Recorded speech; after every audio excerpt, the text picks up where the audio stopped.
Yeah.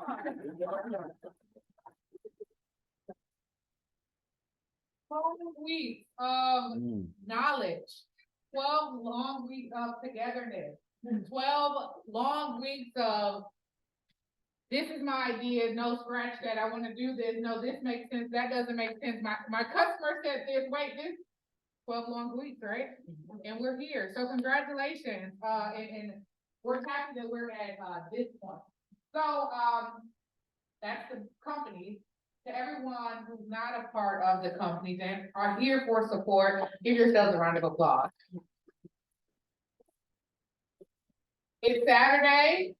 Drake was last night. It's 4 p.m.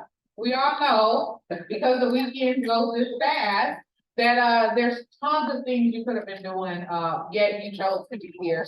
And showing up is one of the most underrated forms of support.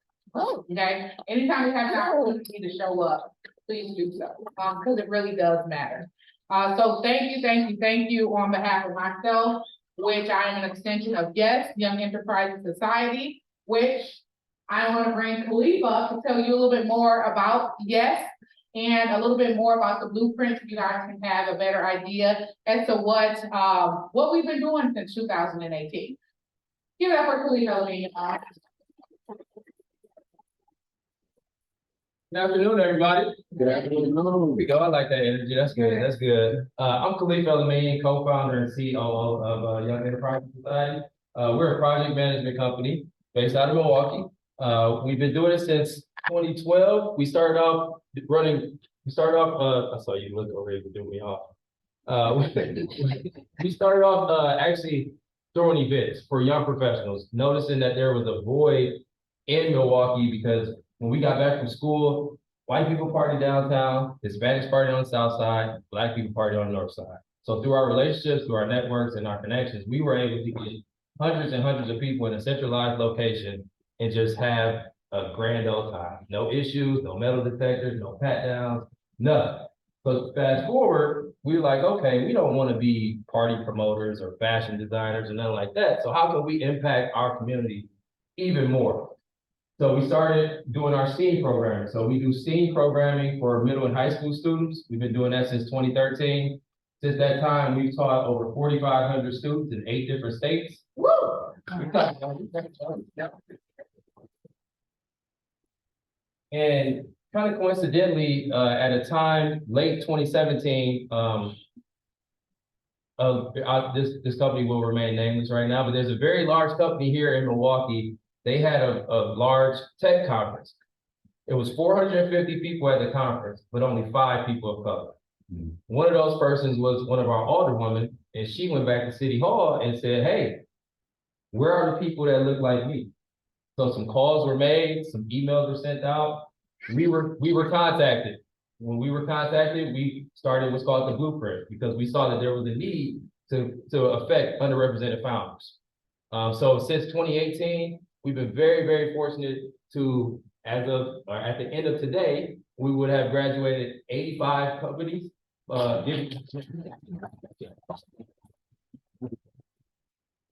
giving away non-dilutive grant funding up to $25,000.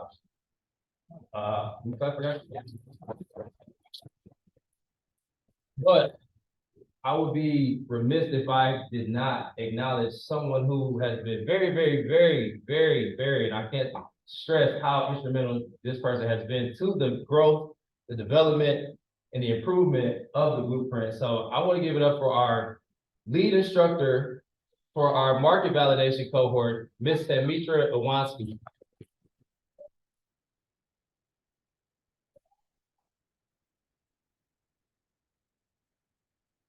Steph, she reiterates the power of team, right? She always talking about how teamwork makes the dream work. And like, you hear it and it's like, okay, Steph, that's kind of cliche. But it's like, when you're really in it and you're really with a great team, you really see how true that statement is. So, I mean, it wouldn't be possible without Samitra and her just skill and God gift, for teaching and breaking subjects down. Steph with keeping Q and my schedule's, all intact with everything that we have going. So thank you from the bottom of my heart. And I want to say thank you to all the companies, over the last 5 years that have trusted us and our leadership and our teaching. And then thank you all. Thank you all for investing your time this last 12 weeks to be great, to really invest in yourself and know that you want to get something best. So we don't take this task lightly. So thank you. The blueprint is broken down into 2 different cohorts. We have the idea validation cohort, which usually we run at 12 weeks, and then we'll start the market validation cohort for another 12 weeks.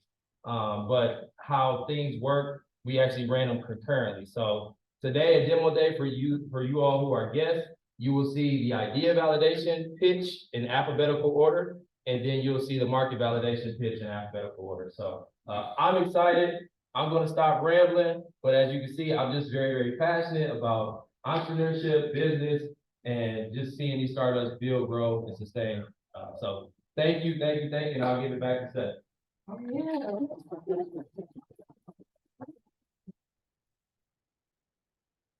And shout out to Q. I don't know if we shouted him out. I did. Okay, just making sure. Are you guys ready for some pictures? Yeah. Companies, I have one question for you. What level are we at? 10. I was waiting to hear that, Brandy. We're gonna keep that same energy. First up, we have Kavan with access. Yeah.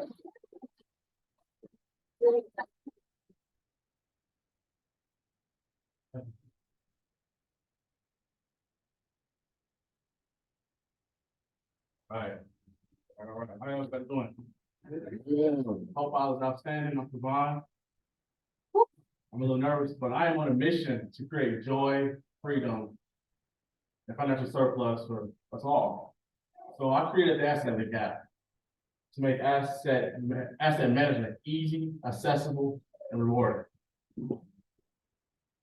We live in an asset-based economy where accumulating assets is key in order to thrive long term. And this is because 50% of the US population is not doing that. 50% of this population actually owns 6% of the assets, which is 3% of the wealth. And this is why most of us, too many of us, are ending up on welfare, on the street here in Milwaukee, or in a tent somewhere, or worse. So our mission is helping the have nots have and leading them to having more. With the asset link gap, the solution is as easy as ABC. Now read this with me. A for AI technology. We're personalizing experiences to dissolve complexity with investment. B for behavioral science. We're closing the financial literacy gap. And C for community building. We're increasing accessibility and breaking down systemic barriers for those everyday people who do not have access to the asset investment. With the asset link gap, you can take total command, track, trade, and tend your assets within the palm of your hand. Since we've done over 100 user interviews, we have a learning ready version app available, and we have our enterprise design done by PhDs of computer science. So let's bend the trend, starting here at MLK with the right funding, we can do that. So join us, go to assetlink.com, that's linked with a C, to add us everywhere on social media. And here's AssetLink.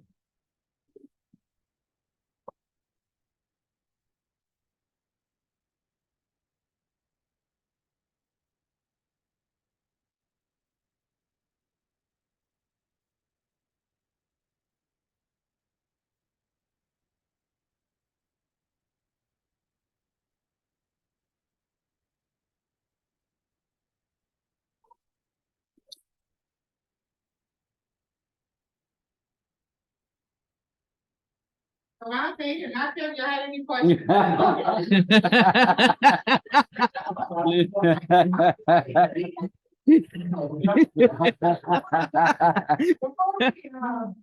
Any questions for Kavan? Revenue model. Can we send you a deck at some point? I think, we can get into a deeper dive, and we can get you a deck, a real deck, and, get deeper dive into those numbers, but right now, I don't wanna dive too deep into that. It's complex, because we have, 3 tiers. We have, where you start off as a newbie, and you go into intermediate and then a link. So it's tiers to it, and then you have the asset management, percentage. And then, starting off with subscription base, so, with the newbies and intermediates. Going on. I think, what do you feel like is your differentiating value from other apps that are on the market right now? Okay, so awesome, thank you for that question. We actually have a proprietary model, proprietary trademark that we're doing with the tracking, trading, and attendance assets. That's the biggest differentiator, really. We're able to track your assets, trade them. Talking like if you have baseball cards, for instance, and you wanna track the value on your baseball cards, and you wanna trade them with someone who's eager to buy those cards, and then you can tend to them by being able to look things up, see how things are going for as far as equity and your assets. I think I saw another, Are you gonna shoot this fundraiser right now? Yes, yes. Okay. So, are you taking something about Yes, what do you need? 250,000. Alright.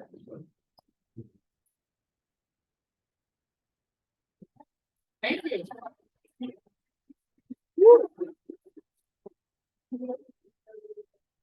Next up, we have Birdhouse Collection.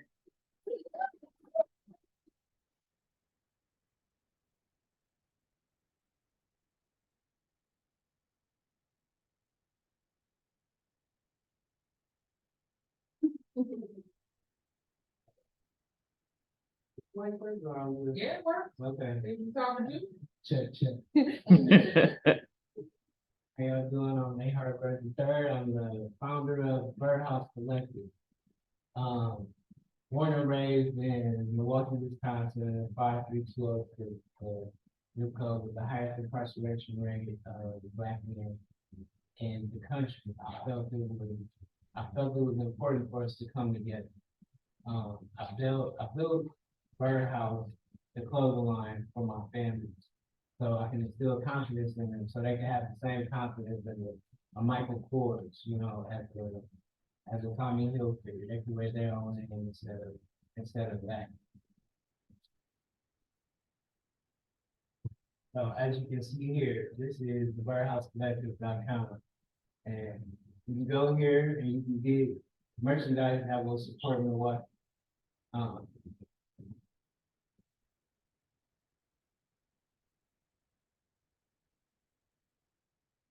In America, we have over 260 adults in America spending over $1,400 per year on apparel. That's $365 billion per year. If we were able to tap into that market, it would be easy for us to reverse the conditions of the less fortunate. I feel like we could do that together. As you can see here, I've collaborated with several entities in Milwaukee.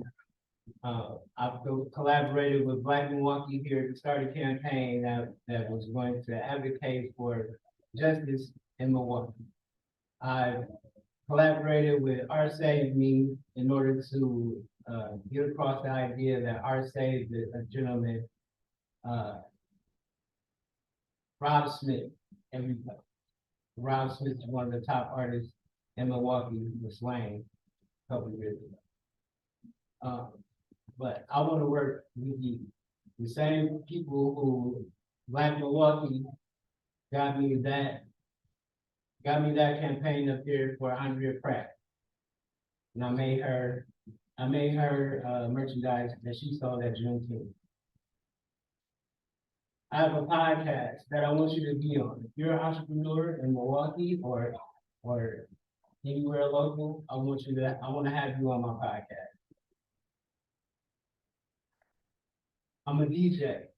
I would like to have an event with you. I would like to get together and make sure we can do something that's gonna benefit you and I and build a stronger Milwaukee. So please contact me here. It's my phone number. This is our email address. This is the icon's got a little off, but this is the Instagram, Birdhouse Collective, and this is our Facebook. And you can also go to the Birdhouse Collective. If you want to get some merchandise to support Milwaukee, to support the Birdhouse movement.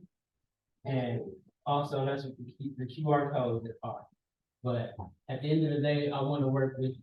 So let's get together to make a better Milwaukee. Thank you.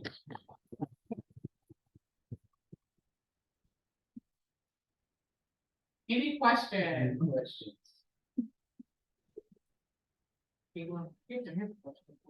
I mean, I'm learning from you, you know, I definitely gotta do better, so. Thank you, thank you for Devon going first, I know that was, you know, yeah, took the time. Okay. All right, thank you, Ahart.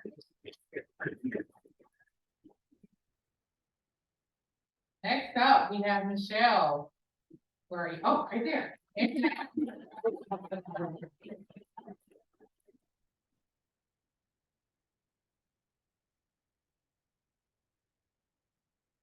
Hello, everyone. I am Michelle, and I would like to introduce you to International Travel Advisor. I'm an engineer, program manager, global traveler, and have lived in 4 countries. My most recent was in Martinique. My lifestyle consisted of jet ski, hiking in the mountains, and swimming under waterfall. And I was all able to do this because I'm amazingly rich. Actually, no. This company hired me, and I was gainfully employed. My hope is that everybody has this global freedom the way I was able to live in another country and not tell myself no for missing experiences. The way we tell ourselves no is not knowing where to go, what to do to make it possible, and how to sustain ourselves and not know how to sustain ourselves for wherever we go. We have to get to yes. ITA presents the solution of that. We provide country profiles to make research easier, logistics to help the move easier, and a job board if you need to find a job that will support your dreams. The market today, there are about 30 million people working from home. About 17 million identify as digital nomads, meaning they work from home and other places, and about 10 million work as international digital nomads, where they will work around the globe. This is the ITA market. Our initial traction started on social media across multiple platforms, but focusing on LinkedIn, Instagram, and TikTok. We are launching our website in beta now. You can see our platform for our country profiles listed here. The revenue model is membership-based. You are able to sign up on an annual, monthly, and weekly basis to get all of the services I mentioned previously. So now what? Pull out your phone and whichever platform that you prefer, like, follow, and share. If you want to become a beta user, copy the green codes here and sign up on an annual, monthly, or weekly subscription. Any questions? Yes. So all of the words. It what? Okay. Now, we talking about how to hold that or actually. So we will provide both. So we have a job board that you can search for one on your own. If you want us to help support you as an agency, we can also support you that way. And with the country profiles, we'll let you know the nuances from your healthcare, flight, and a number of other things to understand what the living conditions are there.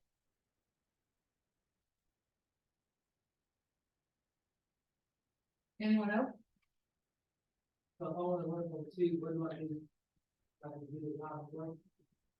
Not exactly. It depends on where you want to go. Some of the, visa applications and processes are a lot longer, and some of them, require a lot more. The very basis is understanding how to verify your income, how long you intend to stay, and, what type of work you will be doing there. If you're going to be working for a country that is based out of there, that it requires a different type of application, whether you're working for a country in the US and physically living You said, then, like, you're looking for, see, that maybe not very fine, that you're- Yeah, so it really kind of varies a little bit, because they're looking for similar jobs, whether you're a program manager, nursing, or they just want someone particular from your area to give a different perspective, right? So we talk about having teams of grand diversity. So they will probably be looking for breaking into the market, and they will want a program or project manager from the US to provide that perspective on how to launch. Okay, he said that was his last question. We have two, so we have Willie and then we have one in the back. Willie, go ahead. You said working for another country, so as you're working for another country, and are you still like connected to like overseas, like bank account, or how does like pay work out? Yeah, so there's things like Swift code. If you're gonna do wire transfers between international banks, some companies or some countries actually require you to open a foreign bank account. So for example, when I was in France, I did need to open a foreign bank account so that they can deposit directly into my account, and then I just transferred it to my US account. We'll give you instructions on how to do it, but because it includes personal information like social security numbers and things, we don't do it with you. Then I saw a question way in the back. Do you know, like, on average, how long it takes to, like, you know, use your service and find a place, like, be placed in a different chunk? You know how long that takes? Yeah, it really varies. One from the visa processing. So if you're going to a country that requires a very specific one for the work you want to do and you want to work for that country, that's usually a lot longer, being 6 months to a year. But if you're already working for a US based company and just living in another country, then that's 4 to 8-ish months. Let's give it up.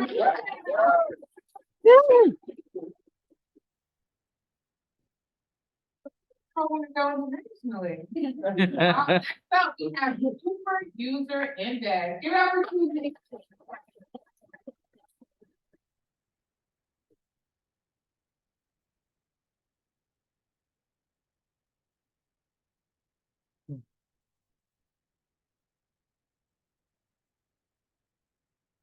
Meet Susie.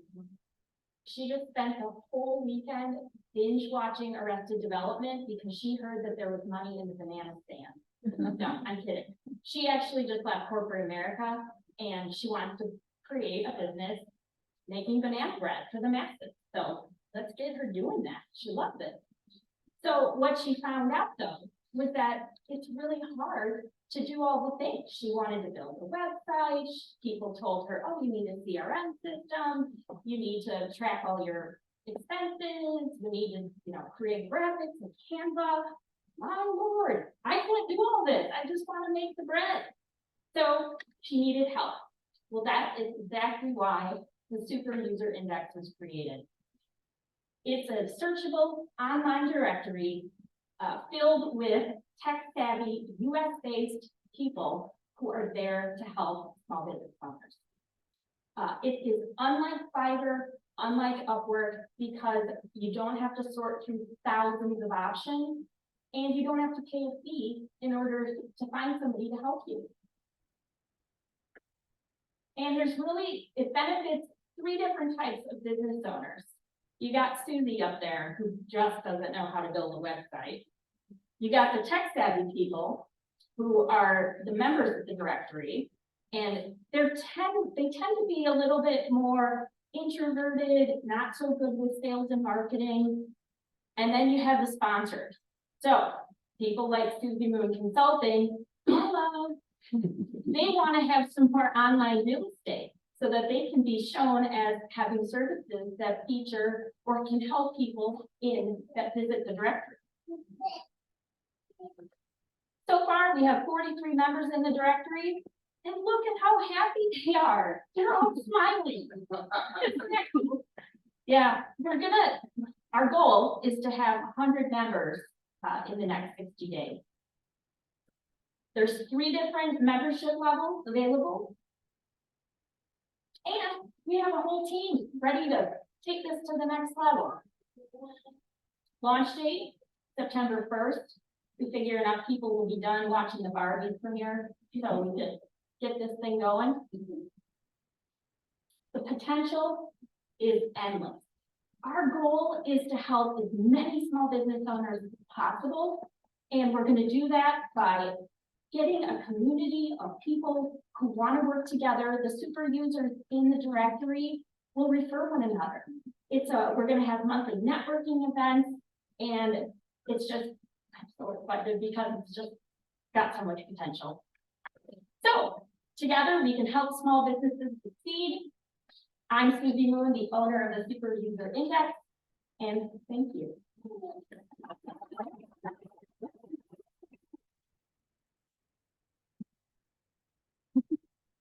Aziz, I love what you're doing. Can you talk about the onboard experience for a business?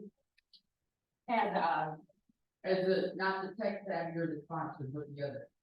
So like if I'm the. So the visitor, the user experience. Correct. Okay, yep. So basically, open your laptop, you type in superuserindex.com. You can search by either the type of software, you can pick by category, you can pick by location, you can pick by Canva, QuickBooks, whatever name. I want it to be searchable by the specific software you're struggling, because I feel like on Upwork and Fiverr, you don't get that opportunity. You have to still sort through everything. So you search, you find somebody that you want to work with, contact them. To contact them, you do need to put in your own email address, because we want to make sure that the people reaching out are legit, have an email address, and it helps us build our database. Wow. Does that help? Yeah.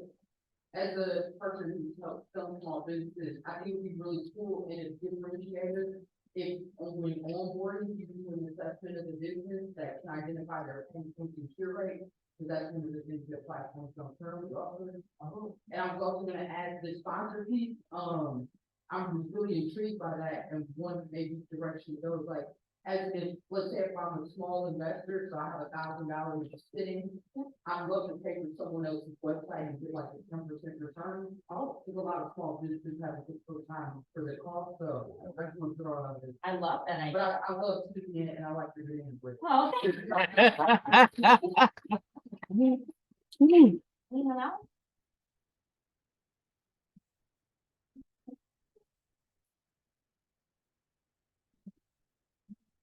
It sounds like Aziz has Got it.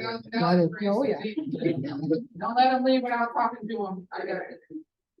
All right, last but not least in our idea validation, we have YAM education.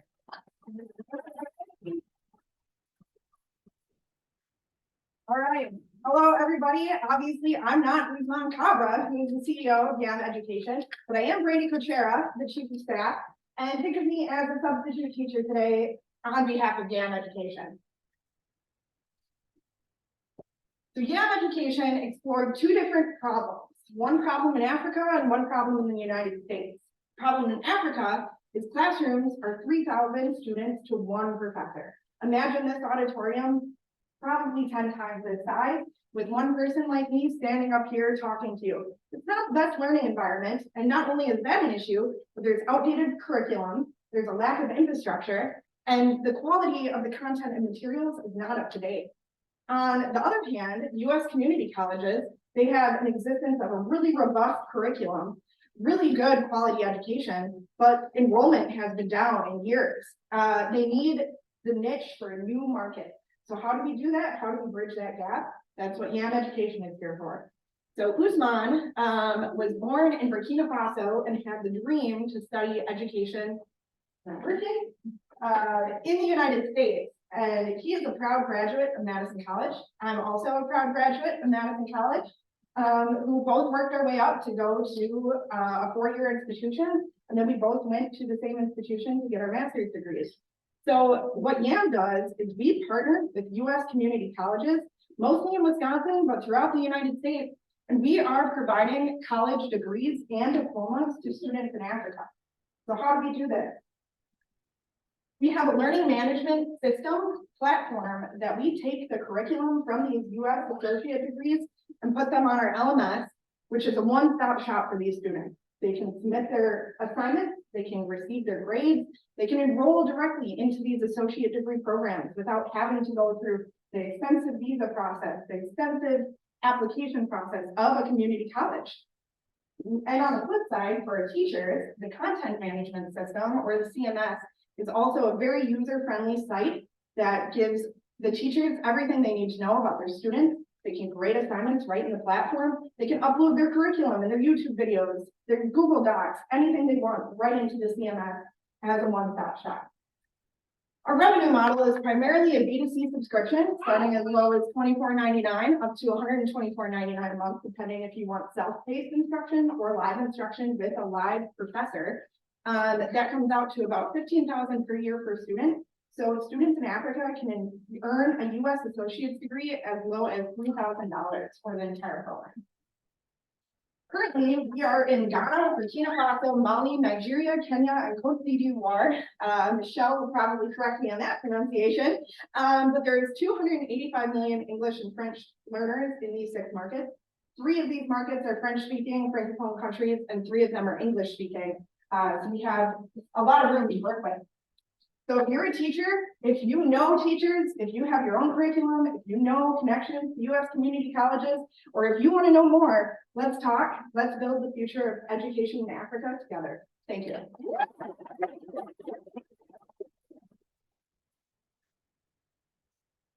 Great question. Yeah, so this is all online, right? Like they'll take courses online. Are you giving them like devices? Because I know how internet connections and access to like computer is hard to get.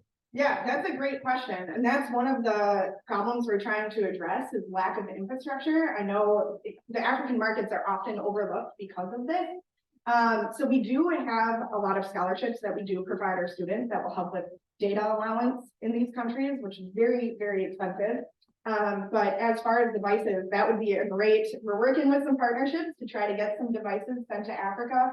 So that is one of the partnerships we're working on. Eventually, we will have a mobile application that's about to launch that will make it so students can learn anytime, anywhere. All they need is one internet connection at one time. They download all their curriculum, they download their content, and then they're able to learn at their own pace. I mean, one of the biggest challenges is obviously our live instruction courses.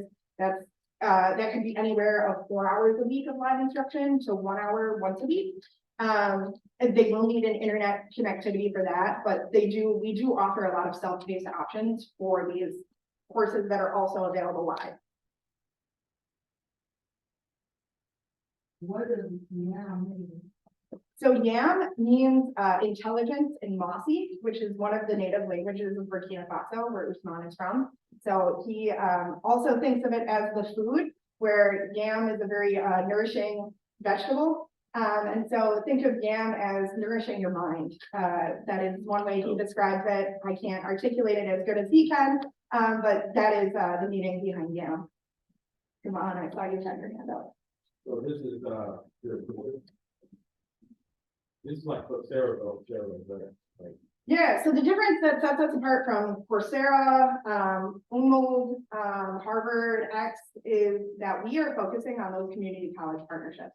No other institution is doing that. They're trying to get the MITs, UWs, Michigan State. They're trying to focus on these large four-year institutions. What sets us apart is we're focusing on community colleges. I mean, Usman and I were both community college graduates, and what that education did for both of us, we want to provide that same opportunity for students in Africa. So that is really what is our differentiator between our competitors. Hi, so I know you did internationally, so how, like, is it a big language barrier between, like, you being in the language improvement, or how did that work? Yeah, so it is in our 3 francophone countries. So one of the partnerships we have is so we have 2 community college partnerships, and we have a partnership with the Wisconsin ESL Institute based out of Madison. So they've been one of our biggest supporters. So we teach English on our platform with the goal of getting students TOEFL certified in those francophone countries, so they can continue their associate's degree education on our platform. So that is one of our language barriers. We do have French-speaking staff. But as far as the curriculum go, all of our curriculum right now is in English. But those English courses that Wesley does, we are taking those. Most of the time students come to Madison to study that. We are taking that online and bringing it to them. On the other hand. Yeah, I was gonna say, you guys provide like, how long, like, hours, and how often you guys communicate with them? Yeah, so we really utilize WhatsApp. So we are constantly communicating with our students. We have 10 teaching assistants between Burkina Faso and Ghana that are really providing that one-on-one support to keep students engaged on our platform. So we utilize WhatsApp to keep them engaged and talk to them. We also have office hours every Friday where teachers are available from 3 to 6 Central Time, which I believe is roughly 5 to 9 in GMT. That are available via Zoom for students to come in. Maybe they missed a live session for the week. Maybe they're missing or need additional support on their assignments. That's what our teachers are there for. Great question. Is there a way, like, I know it's international, but is there a way to make it here? Because if I can get a degree, it's 3,000. Yeah. Great question.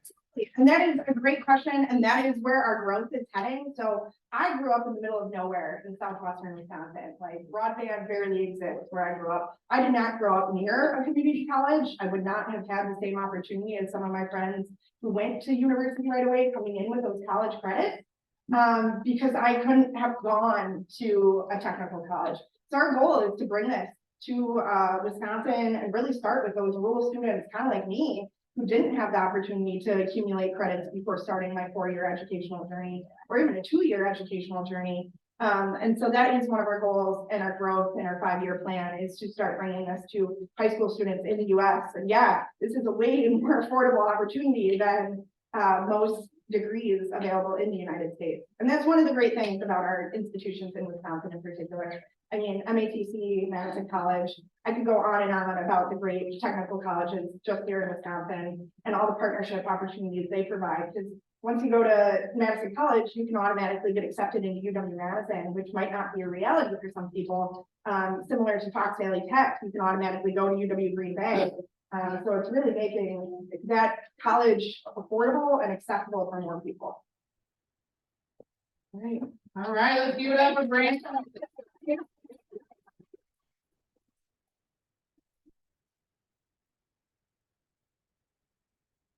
All right, so in the spirit of teamwork, we're just a team, I do want to highlight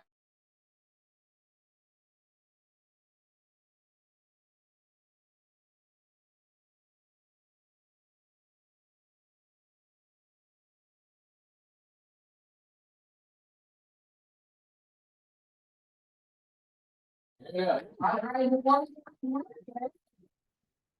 I see we have some mentors in the building, so we wanna, give them a round of applause for showing. First up. Afro Cards. Go around.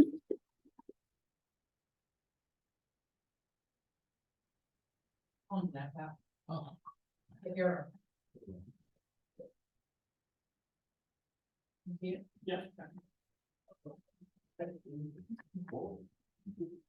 Hello, I'm Leonard, founder of AfroCharts. Born and growing up in a refugee camp, I experienced firsthand how powerful music is, as it helped me stay out of trouble as a young kid. In the camp, we didn't have much, but music helped us. We felt like we had it all, even though we didn't have much because of music. So when I came to the US, I did whatever I could to share my passion of music with others. I started DJing locally, and out of state. But something was always missing, African music. Right, you see, because I'm so far from home, I use music, I listen to music from my country as a way to stay connected to my culture and my country, right? So now music streaming is a 30 billion market, global market. And yet with 300 million Africans living abroad and over 600 million expected to use smartphones by 2025, it is still difficult to find African music on current streaming platforms. They focus mostly on popular music from Nigeria, Ghana, and South Africa. And if you're an artist, you face barriers to grow your music career locally or internationally. Our solution, AfroCharts, is the music streaming platform that connects listeners around the world with music from African artists in just a few clicks. So on the artist side, we cut off the middleman. They no longer have to pay to get the music online. They come to AfroCharts, upload their music directly, and in less than a minute, the music is available worldwide, and they can start monetizing right away. But the most fun happens on the listener side.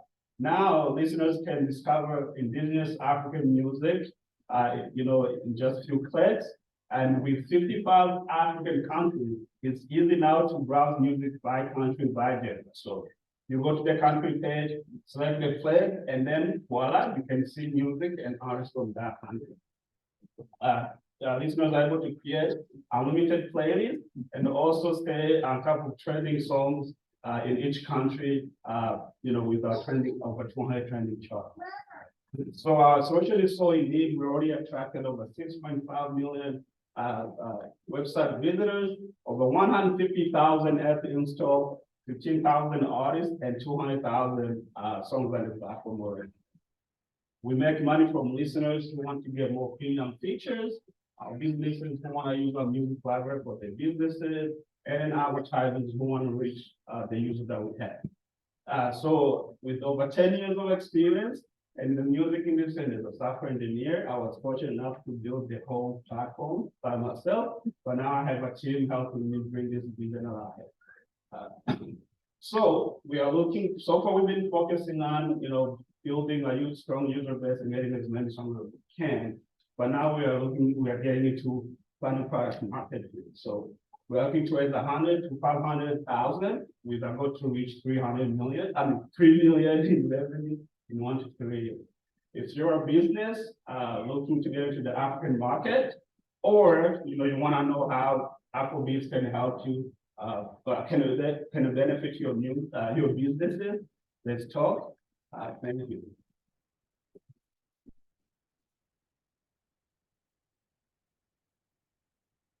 Yeah. My question as far as when you work with businesses that want to use the music with that, is a licensing kind of thing for that, right? Yeah, so they get a license to use some of the music that are curated for just businesses. Yeah. So how does the streaming work? I know you have Spotify and you have the Apple Music. How does that work? Pretty much similar. We just focus on African music, right, and artists. We just have a really lightweight app, and then with features like browsing by countries and genre, just makes it easy for you to find that African music.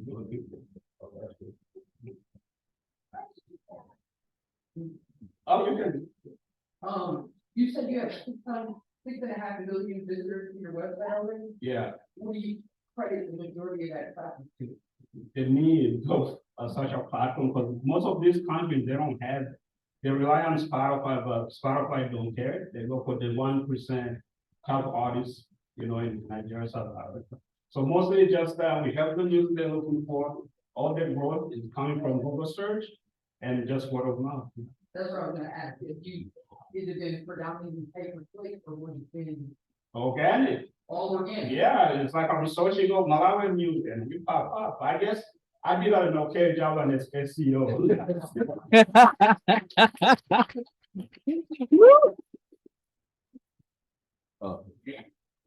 What's the lowest amount you can invest in right now? Maybe say look for 100,000, 500. Yeah, I think, depending on how many vessels we can get to reach the amount we're looking for, I would say 20 and up would be okay. How much in the art, man, how much the art make them? Well, that's the complicated part of it, it's not really calculated per screen, because now you have to calculate what the listener on premium, or with their on premium. And then what country, we're making a lot of money from there, but over time, yes, you can calculate per screen, which is about 0.0042 cents. That's better than, wholesale market. Yep.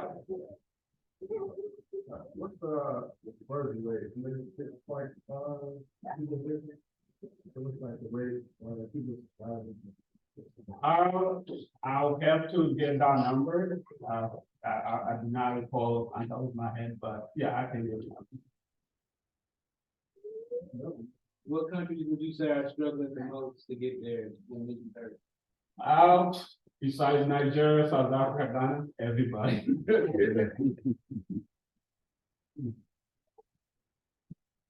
All right, give it up for Ashley.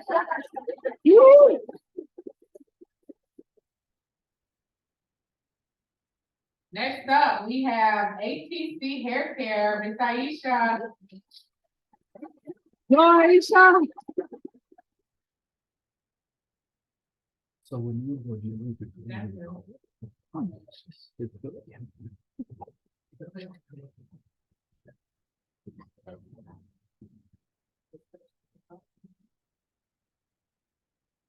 Good afternoon. Know at least one person that suffers from alopecia or premature hair loss. Let me tell you why.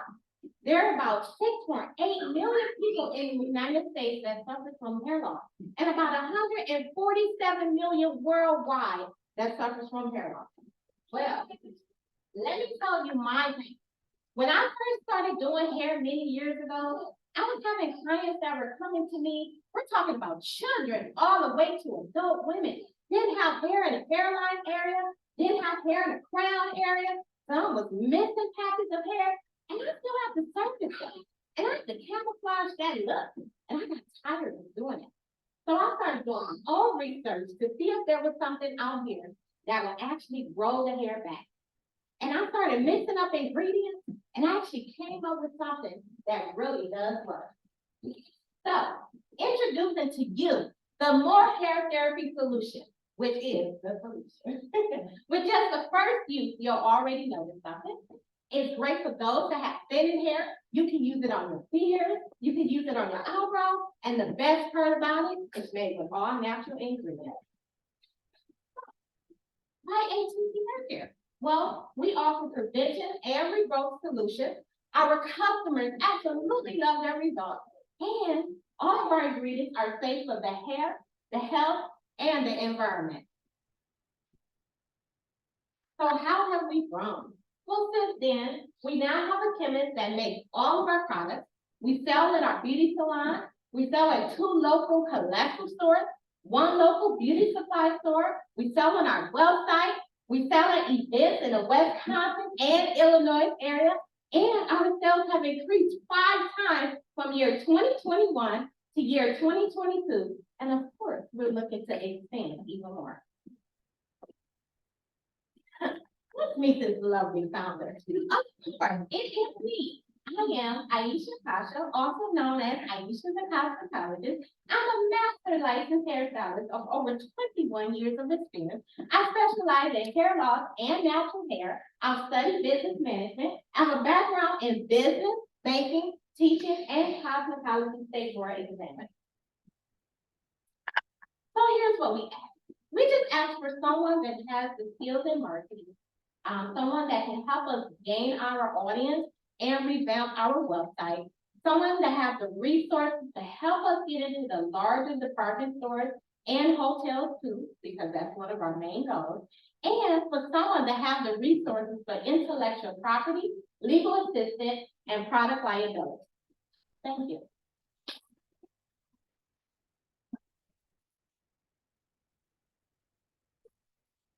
Sorry, does anyone have any questions for me? Sorry. Yeah, so you see, I don't have hair in my head. Can I use for my beard? At least I have, a full beard. If you don't care about the hair on your head. I just don't have Yes, you can do that on your beard. I want to say, give me mad if people walk by.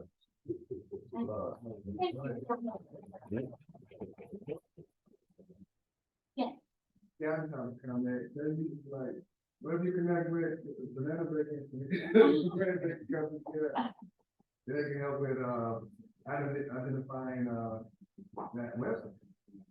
Thank you so much. Uh, Thank you. Does anyone else have any questions for me? Yeah. So would you be able to work with like people that are taking chemotherapy and things like that? Yes, I actually have customers and clients that, have cancer and they came from that. So, yeah, it works for them as well. Yeah. What's the biggest pain point like that? My biggest pain right now. Well, when I first, like I said, when I first started doing hair, that was my biggest pain point. But now I don't really have a biggest pain point. I'm just making sure that, it works on my customers and my clients, that they're getting the results. I'm very satisfied with my product. Any more questions? Where does it Yeah, so, well, I sell in Brookville area, that's my beauty salon. Two collective stores, one in the Milwaukee area, one in Bayshore Mall. Another beauty supply store in the Milwaukee area, and then on my website as well. And you can find me at the event. You can also find me tomorrow at the Bronzeville from 10 to 6 p.m. Are there any more questions? Yeah. Do you have it in like a topical, like a lotion where my son was 19, like with a full beard and get carried out without needing an IV? It's topical, but it's not a lotion, it's in an oil form. Oh. Yes, so it's in a bottle. Yeah, he has one right there. He has some extra strength. Satisfy customer before you even use it. Yes. I had a question, the pain point, I heard the pain point question, I don't know who asked it, because It was you. It was you. Thank you. Was the question too about whether it's her business's biggest pain point, not her customer's biggest pain point? So Aisha, would you say that your biggest pain point is you need access to those things? Yes, okay, thank you for clarifying that question, Q. You didn't say it anymore. I thought he was talking about my things. Like,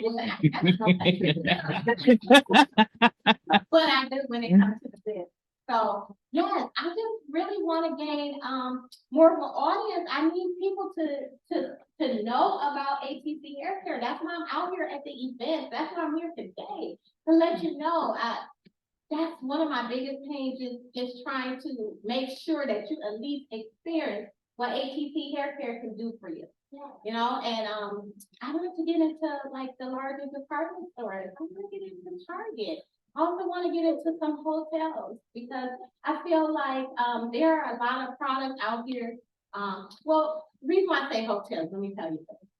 So when I go to the hotels, my experience is always great, but I never can shampoo my hair at the hotels, because the product that they have there is not formulated for those that have more textured hair. So I go and see if I could try to get into the hotels, at least start with the local ones, so that people like you and I, Black and brown, can use the hair product. Yeah, so I would say those are my big things. Thank you. All right, give it a break.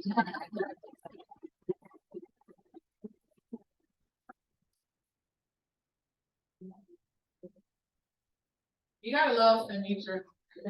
She does not allow her students to be thrown under the bus. Let me clarify. Q. Next up. Oh, the grown men. We got them when they were what, teenagers? And look at you now. Give it up for New Way.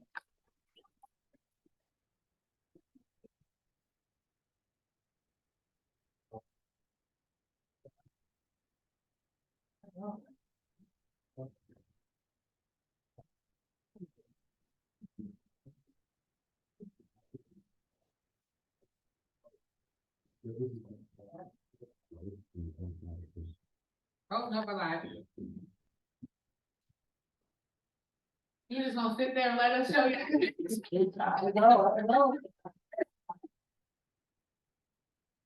Okay. All right, awesome. So give it up for audio, media, Yeah. mobile. Yeah.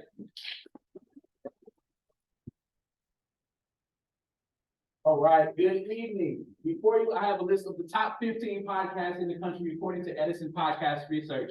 And might I add, it is an impressive list of podcasts. We got the Joe Rogan Experience, which is arguably the best podcast in the country. We got the Vince, we got the Vince Shapiro Show. We got Impulsive by Logan Paul. And when I saw this list, the first question that came to my mind is where are all the Black and brown podcasts? Because as you know, in this country, we have an inclusivity problem. And this list, it's just an example of that problem, because in America, there are 109 monthly podcast listeners. And of that 109 million, 32% are Black and brown listeners. That's 34 million people that are starving and craving for content that represents who they are. And so my name is Moan Jam, the founder of Audio Mobiles Media, where we're unlocking the power of storytelling through audio, and we're trying to shatter that oppressive silence in the media. Ultimately, we are building a platform for people that look like this, and this, so that they can make this, right? So we have been working and building our platform and our network. We have over 20 shows, produced over 20 shows, have distributed over 500 podcast episodes, and we're trying to take it to the next level. And so what we're trying to do is we're trying to reward our listeners and subscribers. And we are working on building an app where we actually give our listeners rewards. And so essentially we're trying to gamify the podcasting industry. Think of it as frequent flyer miles meet podcasting, where the more you listen, the more points you receive, the more rewards that you can redeem. And so you may be asking, why is he so heavily looking into the podcasting industry? Well, according to Insider Intelligence, it is expected to be a $95 billion industry by 2028. We want to make sure that Black and brown stories get a piece of that pie so we can help change, close the generational gap here. And so what do we need from you? I'm glad you asked. We need content. So I'm looking out in the audience right now, and I see potential podcasters right now. So let's have a conversation after we finish here. But we need more content so we can scale our network. We want connections. We want to work with companies that are in our backyard, like the Milwaukee Bucks, Milwaukee Tool, Pfizer, Northwestern Mutual. Why? Because we want to get that extra sponsorship behind our network. We also want to scale nationally as well. So work with Forbes, Ebony, Black Enterprise, and so many others. And finally, coaching. Why? Because we want to make sure that we have advisors on our team, making sure we're making the right decisions so that we can change this list into this list. Thank you so much. That is my time. Any questions? Yes. So say if somebody like you for the podcast, how do I come to you and do my podcast or advertising? Essentially just go ahead and scan one of these here. Let's have a conversation. Right. So if you already have the podcast ready to go, we just put you on our website and then we work with you and trying to figure out how we get you in our marketing. But just scan the QR code here and let's have a conversation. Let's have a chat, or just meet me after you finish. Then what day? All right. Awesome. Yes, sir. Well, one shout out to you. You said we're a podcast studio at our office, so great, really guy. Yes. Please. But no, one question I did have, so in the world of like internet campers. Yes. Right? Because that's a big thing. I looked at the reward point and I see people with like cell phone farms, y'all here busting moves. So how do you ensure that there's validity in the audience platform? Great question. So shout out to Demo Day and Blueprint. I actually met with my my advisor or my mentor, and we're actually coming up with some ideas on how to make sure that point system makes sense. And so that's something that we've been talking about. Just to kind of give you just a real simple idea is connect our RSS feeds so that when you listen to the podcast, we know that you're listening to it. So if it's like an abnormal number, like if you're listening to a podcast have about, let's say, a new podcast about 10 shows, and you're listening to it like 100,000 times, that's a little weird, right? So nothing that we have concrete, but that's something I can definitely bring to my mentor to think about that. So I'm glad you actually mentioned that. Yeah, great, you asked that, it's not on here, but I wanted somebody to ask me that, so essentially what we do is, what as you said, we kind of go in, if you wanna start your own podcast, we come in and kind of consult, but if you wanna come to us, what we do is we base it off of the podcast episodes, so like, for instance, I'll give you an example, we have some podcasts coming in, we charge on a baseline of $250, and that's just simply recording the podcast, and then, if you wanna be a part of our network, some things change up a little bit, so essentially, we just charge you for recording a podcast episode. And then that's how we make our money. And we also have NFT campaigns, which we didn't talk about in here. We kind of add Web3 to our network as well too. So if you have an NFT campaign, we get about 10% of whatever you make from those NFTs. But essentially, we are the audio production company, so we charge you for you come to us and we charge you for the actual podcast that we say. Yep. Model that similar like to a private label or website company.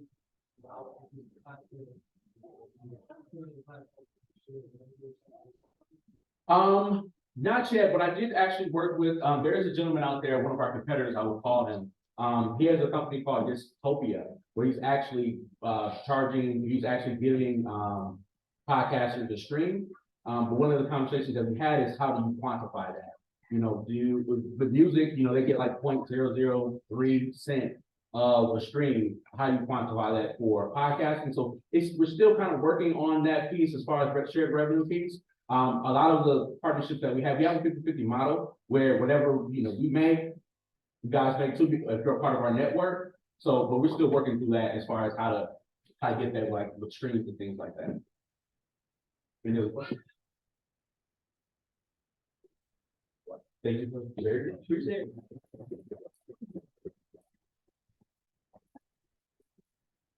You let me mispronounce your business name earlier. No, I have to correct it. Give up for audio, mobile media. That's your brand. All right. New way. We showed your first slide already.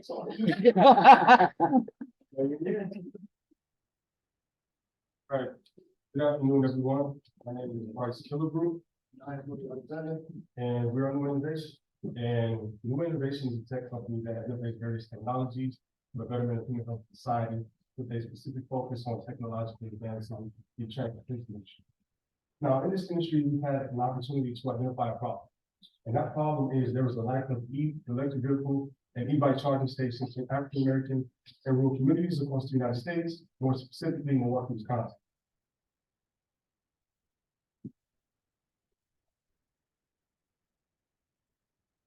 Which is why we made it our mission to provide a charging station network in urban and rural communities connecting new and current EV and e-bike users. Now, I'm often reminded of a situation that occurred here in the city, I want to say maybe about a month ago, where Milwaukee was labeled as one of the cities with the worst air quality in the world. Now, this story may seem insignificant, but it's a testament to the importance of thriving and living in an eco-friendly environment. Which is why we all have the responsibility to think clean and think green, right? Elevate our level of thinking and ultimately elevate our health. And that starts here. A place where you can charge and go. A place of convenience, a place where you can spend time and not necessarily use.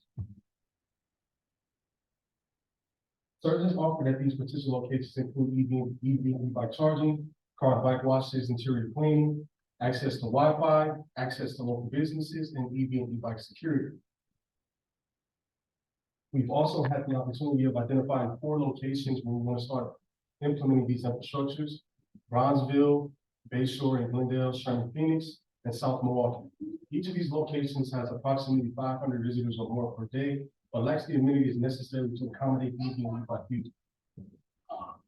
So if we take a deeper dive into each of those locations, you will notice a certain commonality that each of these locations have, and that's the lack of EV and e-bike infrastructure, with the exception of Bayshore that has one. And that's a problem that we're going to solve as Milwaukee continues to expand. This is a huge market, valued at $11.9 billion in 2022, with an expectation to reach $76.9 billion by 2027. So what are we asking for? partnership, a partnership with the electric vehicle charging company, or an e-bike partnership with the prominent e-bike company. Funding for infrastructure and maintenance and possible building renovations, and mentorship, someone who has experience in the biking industry, EV industry, or just the overall transportation industry. And for more questions, you can contact us here at info@newwayinnovation.com. Are there any questions?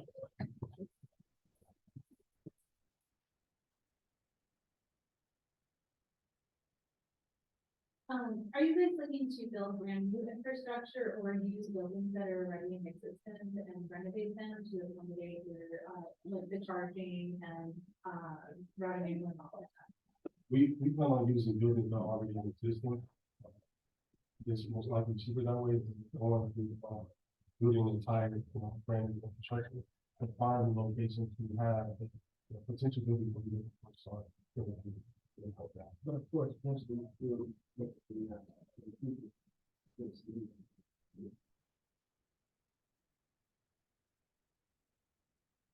your relationship to the sales of, electronic vehicles, e-bikes, and scooters?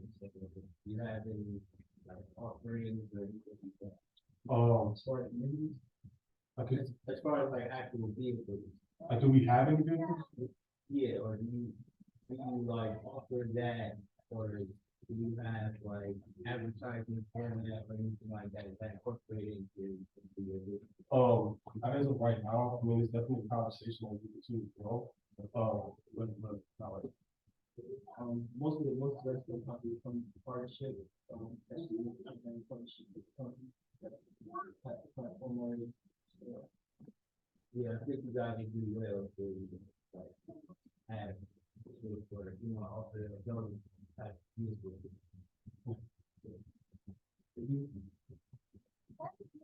One, I wanted to just validate I love what you guys are doing. I was looking at buying a vehicle and like where I live in the Robin neighborhood, the closest was at Alpha. And it's been broken for like 6 weeks, so it's like the number one part that maybe not gonna make the transition. So I just wanted to validate that. Two, I actually was looking at an e-bike and I learned about like the way that the batteries can come out. So I also think it'd be dope if like if I was riding on the road and could swap my battery and pay for the swap. I just want to, I don't know if you ever thought about that or just thought about the innovation with the fact that like the newer bikes you can now take up the battery. Okay, so that's for our solution, would be the charging station. So, this is thing called range anxiety. This has been identified as range anxiety when a person is fear of running out of power before finding a charging station.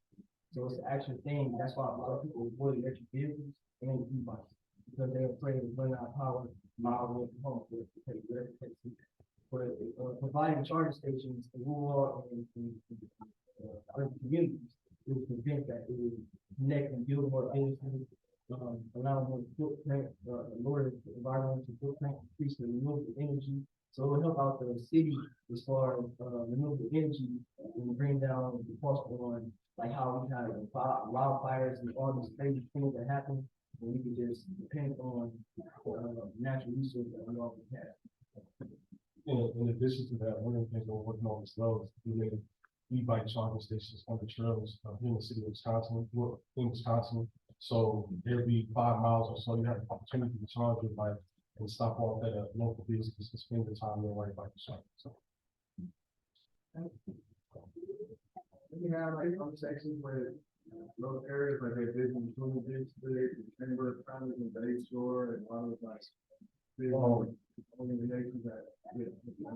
Right, we haven't had a conversation with those in particular yet. We have had a conversation with an organization called Rails to Trails, and they're working on restructuring the bike trails here in the city. So it was a conversation about implementing those e-bike charging stations on the trails as well. So for us, it's all about starting somewhere and continuing to build and expand in that particular area. The program the city for connecting the corridors too. Say that again? There's a program with the city for connecting the corridors. Maybe the opportunity like something similar to what you're saying, but like kind of bigger with connecting all the trails and That might be another. Yes, yes, we might, know a guy that's connected with them, helping connect with the shows and all this time. So, that's another,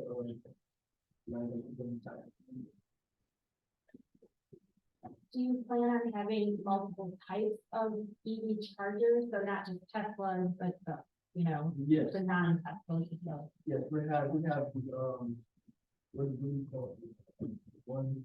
Well, the majority of the chargers that you guys see out in the communities, in the community today, is either level 2 or level 3 chargers. So, a lot of that will be dependent on the type of electric vehicle that you have, or the type of electric bike that you have. So, yeah, we'll more than likely have, more than one charging stations, different types of charging stations, but they'll typically be level 2 or level 3. Just one thing in Madison, MG&E, which is the main energy provider, they have built infrastructure at their power plants to have charging stations. So that might be a conversation to have with We Energies and the other main energy providers in Milwaukee to see if they'd be willing to partner and help with that infrastructure growth that you're looking to do. Yeah, like I said earlier, because, renewable energy is like, it's very important right now, especially, and that's a great way, one of the great ways to get renewable energy is from, lithium ion batteries. Electric vehicles have them, and electric bikes. Very few other things, but, when you get those, they can get that source from when the cars actually go to charge their car, and the charge station actually pull this renewable energy out, because it's made from wind and, the solar. It's pull that energy out, the power is going to receive it. Yeah, and I think a lot of them have these clean energy promises by like 2050, 2030, and you could definitely be holding them accountable to hone in on that. Thank you. That's a good point. All right, give it up for.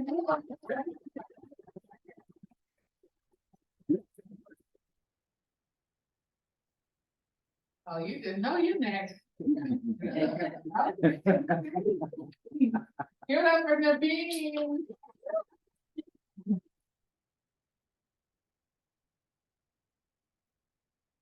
Everybody hear me in the back?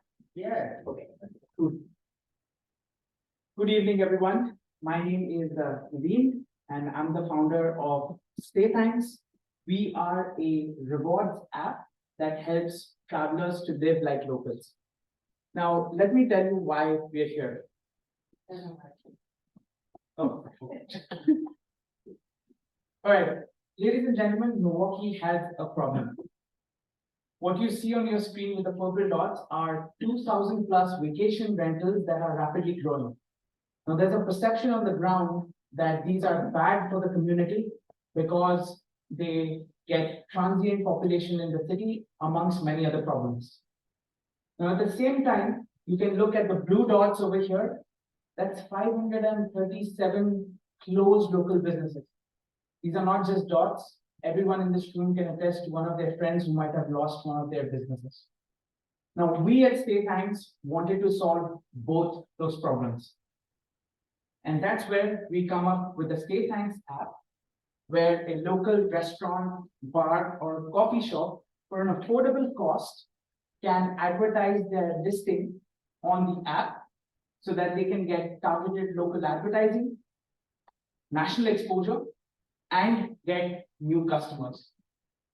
The way that it works is when these guests come into the new city, as a part of their stay, they earn points, reward points, which they can then redeem by going to these local destination businesses. Now, with that, you might be wondering, how do we make money out of all of this? We have two streams of revenue. One is from the businesses side that pay us $19 a month as a subscription fee, and the hosts pay us $2 per unit, again as a subscription. So if they have 30 units, they pay us $60 a month, again a monthly subscription. Now, with that business model and our app, we have had some solid traction here in Milwaukee. We have 60 plus local businesses, 270 plus Airbnb units, and over 350 users already on the app. And we want to continue this growth trajectory. We want to reach 10,000 units and 20,000 local businesses that we want to support on our app, for which we need your help. So if you have any connections, to local businesses, hotels and hosts, we would love to get some introductions. With that, thank you so much for staying with me through this presentation. We have a reward for you. So if you take out your phones and scan the QR code, you'll get the web app for staytimes.com/lovenke, and there's a free drink and a free brewery tour at Mobcraft Brewery in downtown Milwaukee for you on us. Thank you so much for listening to me. Let's open it up to any questions that you may have.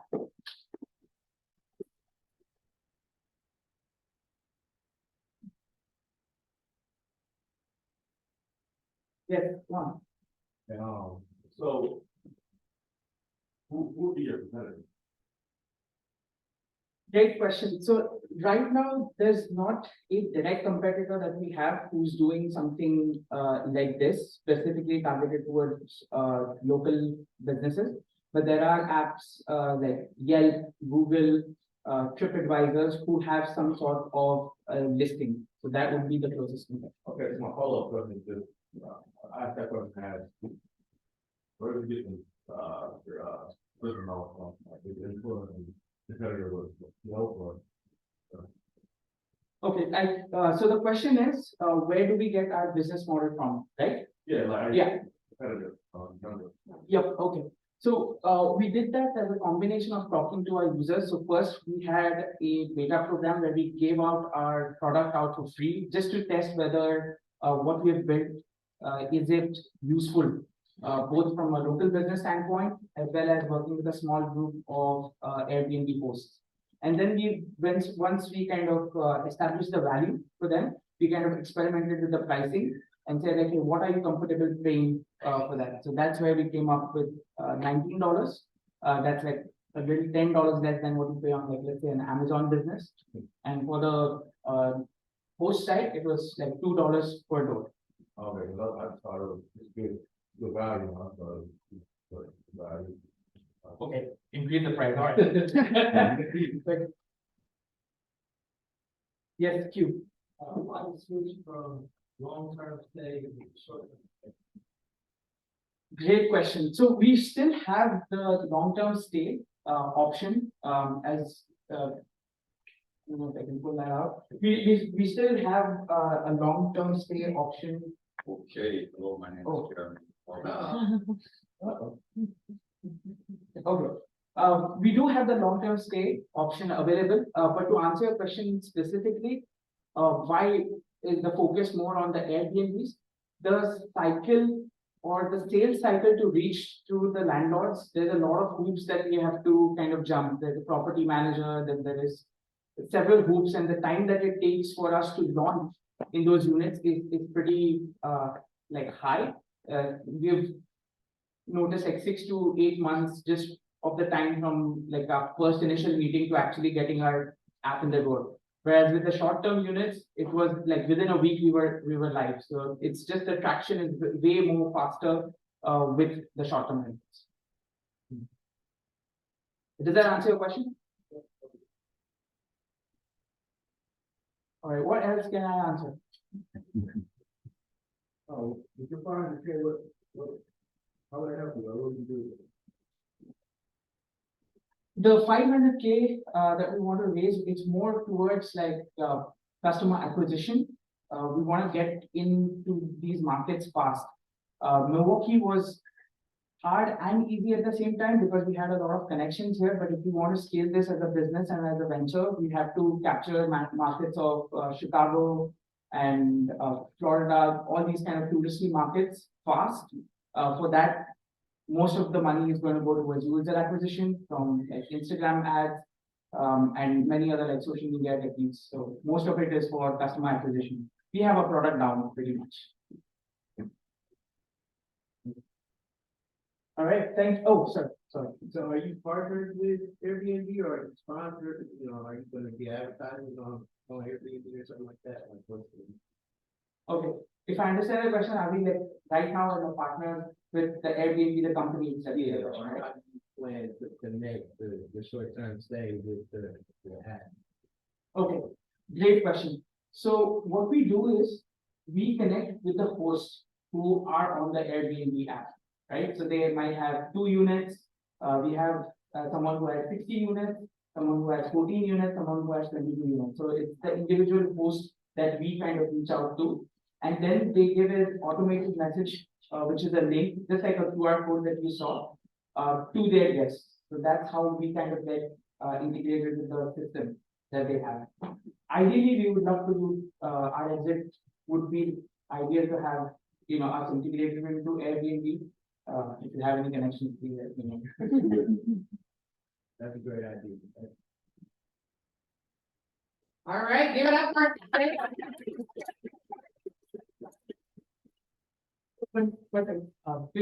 just want to say thank you to our instructor, Sanmitra, and our whole cohort, Seth, Q, Khalif, and also our mentor who has come out from Godfrey. Thank you.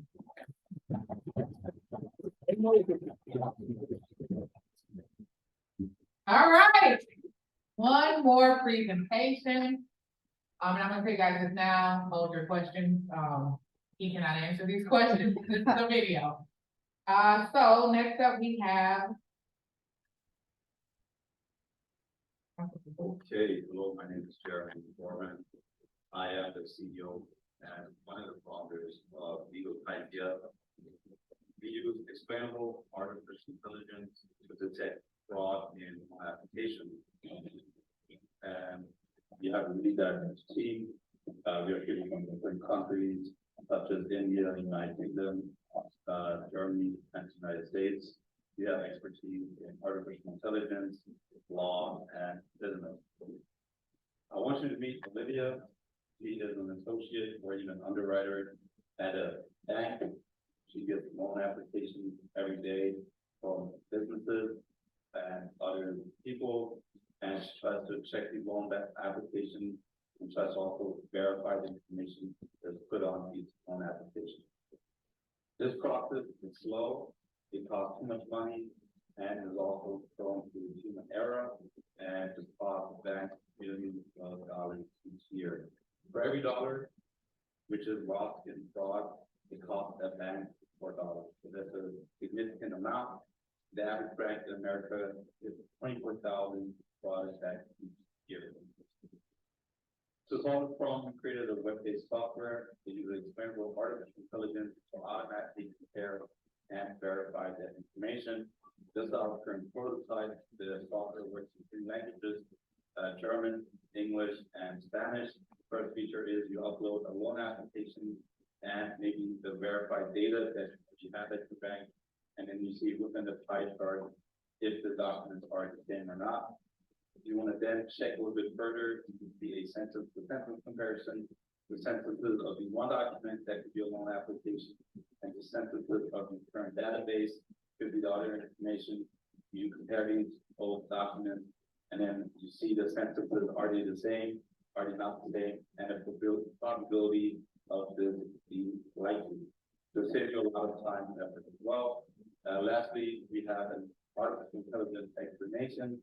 The AI explains to you why the decision was made, it was not made, of course, and we're still working on that and trying to get a chatbot solution. Lastly, we also have data verification, meaning you can upload customer data of your banks and see if these customers are either trading or if they're verified. Again, that is complexity and validation saves a lot of time and effort as well. For every $2 that is saved, $3 of the potential fraud are also saved. So there's a significant amount of money being saved. We increase your efficiency, we increase the amount of time you have, and we'll make your software or make your bank more transparent. Our current traction, we're already working together with financial regulators. For example, FCA in the United Kingdom is the financial regulator in the United Kingdom, and the SFC in Colombia. What we currently do with them is fraud reporting in ESG data. We do also work together with the city of Munich in Germany and also other customers as well. Why is it the right time? Well, the likelihood of fraud being worse is very high because of course trade war and other types of situations as well. Fraudsters are going to advance in the future, and and most of the data that we start processing is embedded. Our customers again are banks, financial institutions, as well as law firms, the end user associates and underwriters, and we're trying to sell this to the US, Europe, and the United Kingdom as well. Our competitive advantage is that we use multiple languages. Like I said, we have Spanish, German, and English. We use expandable artificial intelligence to kind of explain to you the results of the software, giving you more transparency, trustworthiness. You could also think about potential applications of this image processing as well. What we're looking for is pilot customers, also opportunities to grow in the US market because at the moment we have the European market and maybe also future accelerators. Thank you so much. If you have questions, please email me at jeremy@eagleidea.com. All right, give it up for Jeremy. All right, how you guys feeling now? Good. Jeremy, company one more time. Fantastic, and yeah, you did amazing. I want to highlight Justin. So Justin too is a part of our team at Yes, and he's been holding it down for the blueprint as well. So thank you, Justin. And lastly, I want to bring up Q, unless you want to speak from up there. No, I'm just speaking from up there. Q is again the co-founder of Young Enterprise Society. He usually plays the back end. He puts me in Philippe in the front, but he has some things to say today. So we're gonna give him the microphone. Okay, well, Jeremy tried to take his thunder.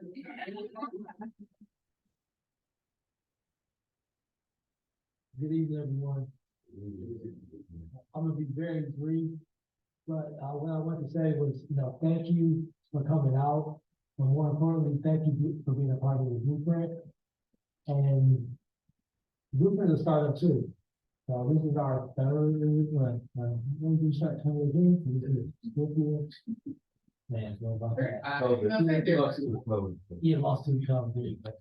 So, in that, we've been making changes every cohort to try to get better and better. We've been pivoted, we've tried 6 weeks, 8 weeks, 4 days a week to just make it a better program. And so for this one, our intention was really to make it a lot more intimate. So that's why we only chose 5 companies, and we didn't want to make it into a public spectacle as much as it has been. Not in a bad way necessarily, but in Milwaukee, oftentimes we have a lot of programs, and the programs are more to make the producer of the program better than actually help the people that go through the program. And so during this cohort, we were very intentional on focusing on the businesses and making sure that you all had the best care that we could provide. And that's what we wanted to do. And so going forward, our goal is to now package up what you have provided for us.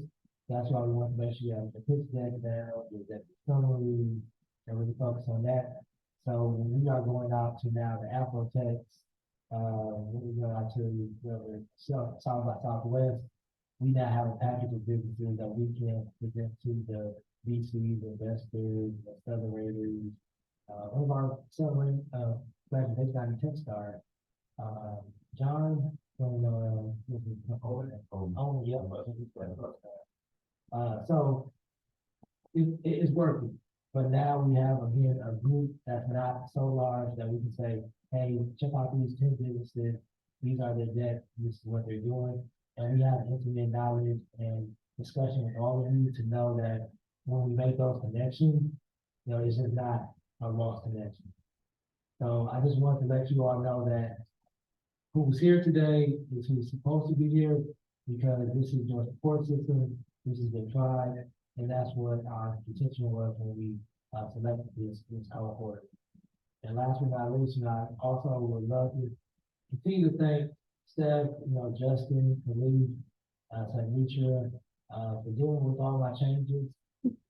So, this is supposed to be, we put it all together into one session. They were like, what? We're gonna do everything. They were gonna do everything at one time. we really wanted to do was, we didn't want the people who didn't make it to the market validation, they didn't have to apply in September for idea validation. And we said, if you all were here, you all were enthusiastic about going to the program, why not we just run them in parallel? And so again, it was, at the end of the demo, we've been here since what, 7 o'clock this morning? And so it was all to really make it, at least as we saw the best experience for everyone. So again, just thank you for putting your time into our hands, and we hope that it was beneficial. So.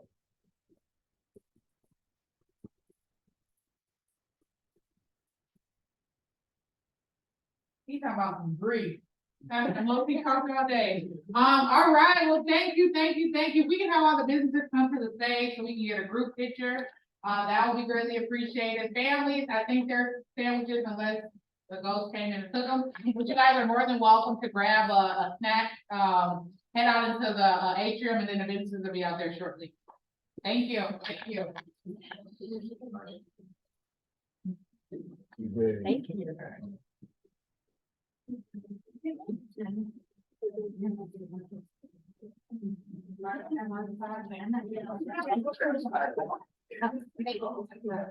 No, they're gonna.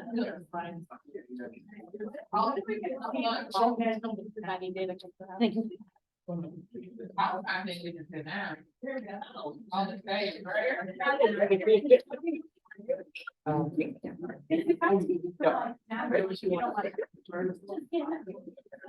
yeah. Yeah. All right, you guys.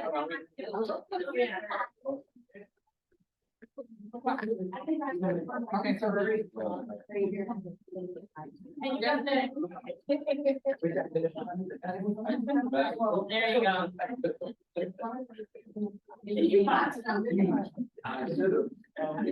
All right, Justin, get in there. You have it, one? I got everyone smile. All right, I think I got it. Thank you. So make sure they want to get in there, y'all. Y'all can get.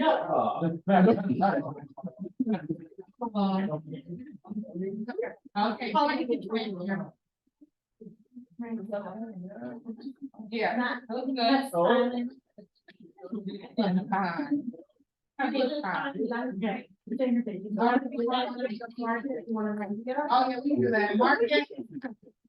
Mark, oh, yeah, my bad. I can't. And you want everybody to Oh, this is Mark. No, you're not. Mark it. Mark it. It's not, William, right? You want me to take it? Yeah. No, I can look.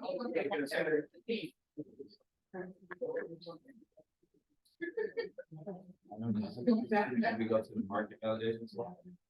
Or just have ideas take a picture now? Cause ideas.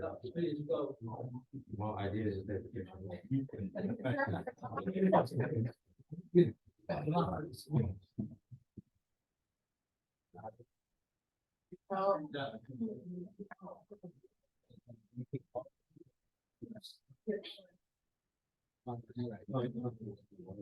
There you go.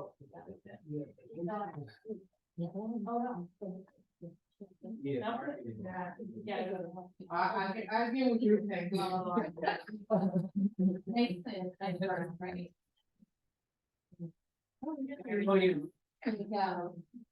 Yeah. I know you're the only one. Go ahead and get.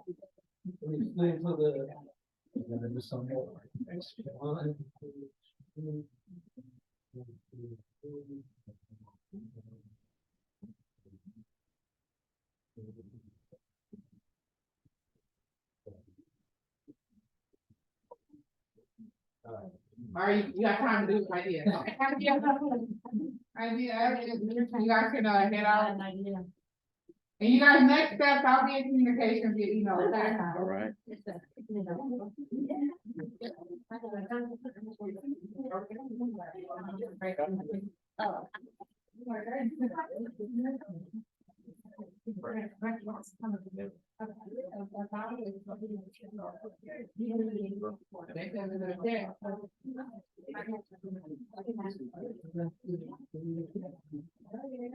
Thank you so much.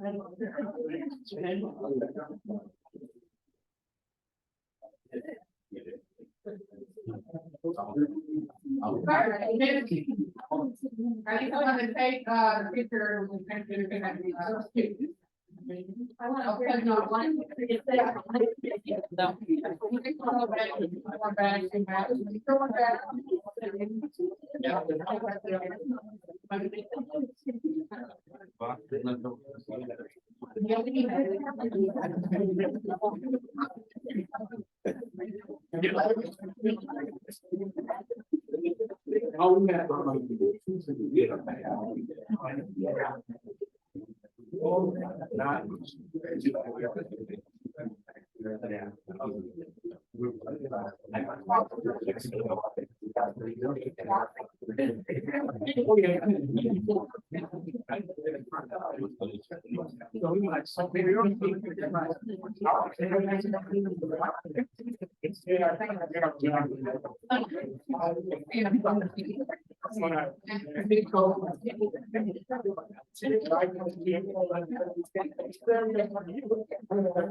So I talked to you.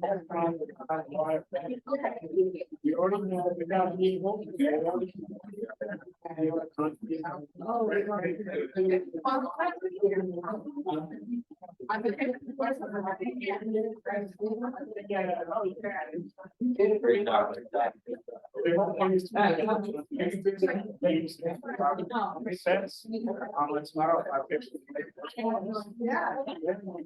Congratulations.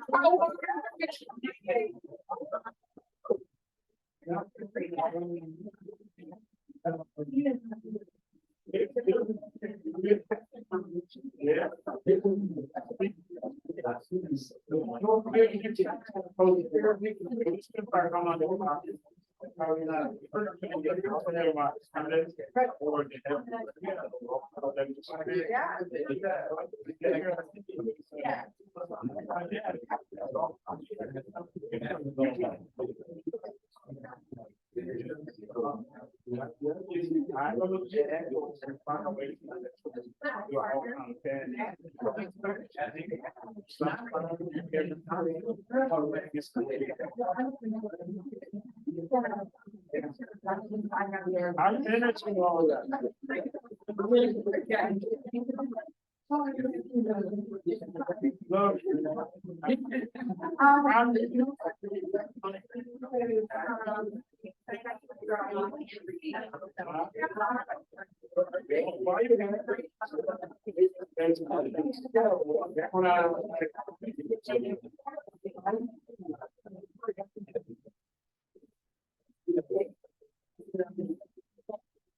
And not internet, American knowledge. Yeah, but I know that people are in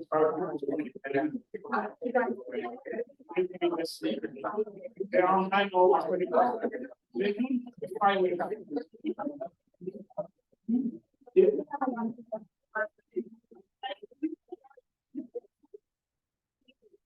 Yeah, yeah. That's the problem. Yeah, that's what I was gonna say.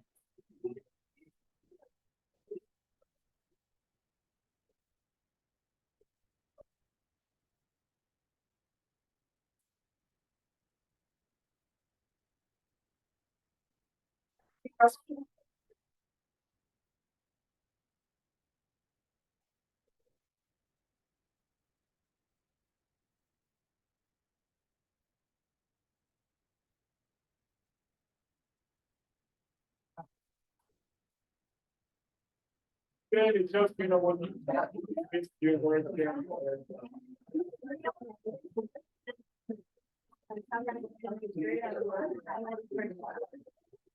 Yeah, I mean, I sort of use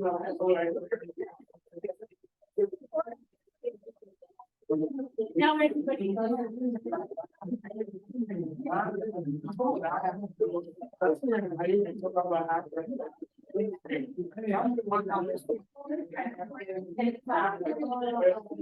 And someone that's like that's some they only do that. And they have to be.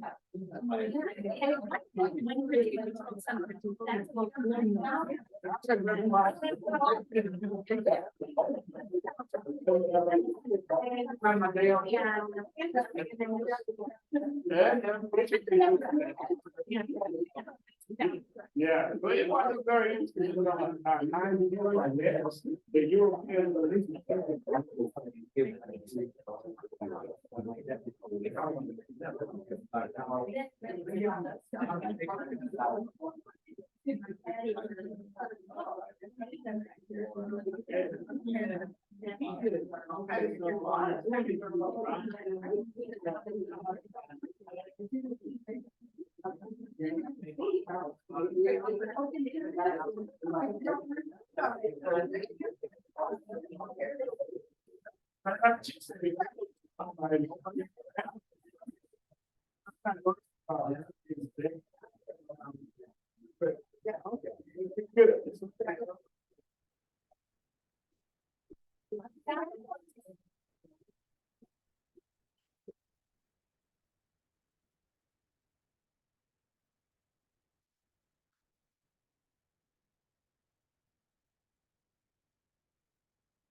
No, she is.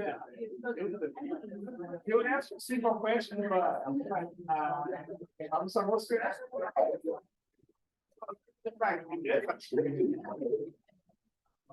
But it. Yeah, but then if I.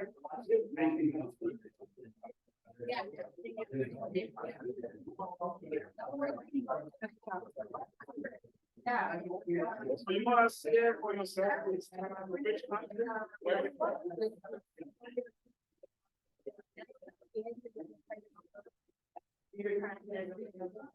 I think one is the best place to go.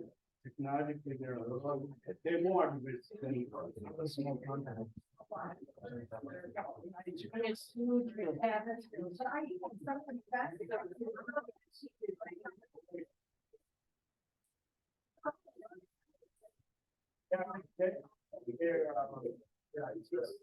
And now all the eyes on there. And they put up the word themselves. I think they learned from the US. In that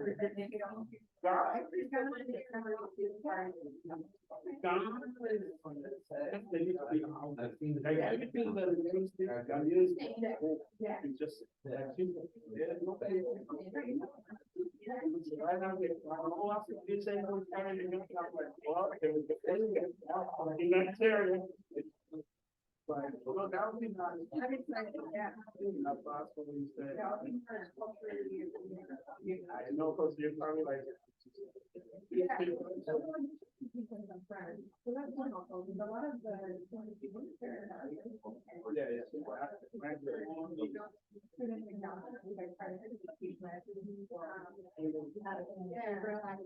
So you don't get like.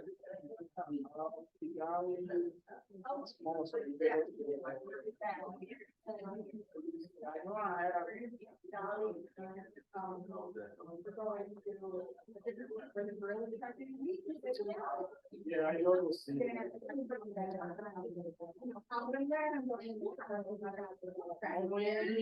Right now it's one of the worst. But that's really fun, and then we kind of have, but you can hear though, they're starting to bring up a nation. Yeah. Obviously from Portugal, but Africa. Yeah.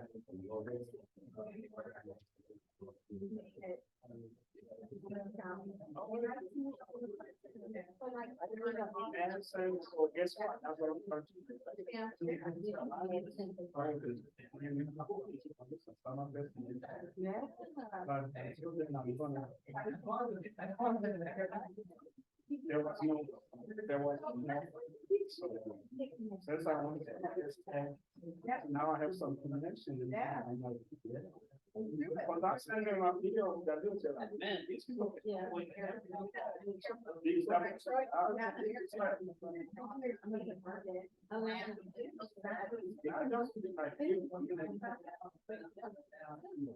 you want. I'm like, these people are literally 18, 35, TikTok. You want that? They ask them what they listen on TikTok. Yes.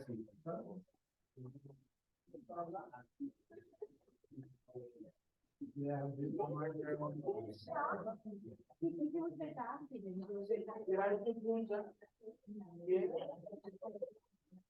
That's really like that. People last time there's so many fun up there.